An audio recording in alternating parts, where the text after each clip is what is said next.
Praise the lord.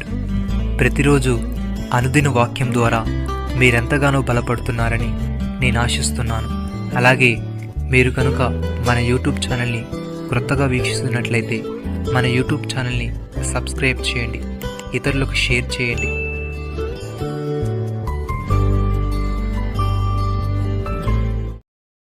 యెహోవా ఆశీర్వాదము నొందిన వారు భూమిని స్వతంత్రించుకొందురు, ఆయన శపించిన వారు నిర్మూలమగుదురు. కీర్తనల గ్రంథము 37వ అధ్యాయము 22వ వచనము. ప్రియమైన సహోదరి సహోదరులారా, భక్తిహీనుల ఇంటి మీదికి యెహోవా శాపం వచ్చును, నీతిమంతుల నివాస స్థలమును ఆయన ఆశీర్వదించును, అపహాసకులను ఆయన అపహసించును, దీనుల ఆయన దయచూపును. భక్తుడి విధంగా అంటున్నాడు, దీనులు భూమిని స్వతంత్రించుకొందురు, బహుక్షేమము కలిగి సుఖించెదరు. భక్తిహీనులు నీతిమంతుల మీద దురాలోచన చేదురు, వారిని చూచి పళ్ళు కొరుకుదురు.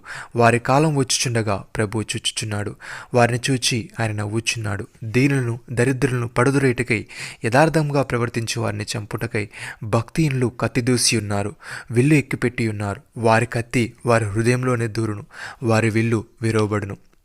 సహోదరి సహోదరులారా, తన యందు భయభక్తులు గల వారిని యెహోవా ఆశీర్వదించును. యెహోవా మిమ్మును మీ పిల్లలను వృద్ధి పొందించును. భూమి ఆకాశములను సృజించిన యెహోవా చేత మీరు ఆశీర్వదించబడిన వారు.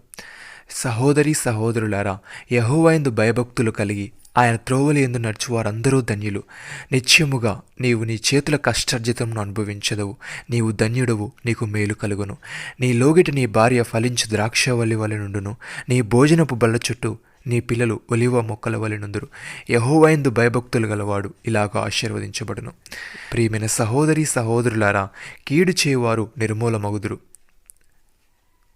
యెహోవా కొరకు కనిపెట్టుకుని వారు దేశమును స్వతంత్రించుకొందురు.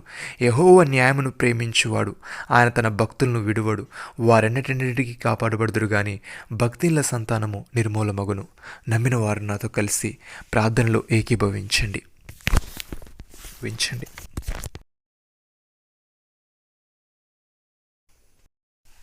మమ్మల్ని మికిలిగా ప్రేమిస్తున్న మా ప్రియ పరలోకపు తండ్రి, యెహోవా ఆశీర్వాదము నొందిన వారు భూమిని స్వతంత్రించుకొందురని, ఆయన శపించిన వారు నిర్మూలమగుదురని ఇచ్చిన వాగ్దానాన్ని బట్టి మీకు స్తోత్రాలు ప్రభువా.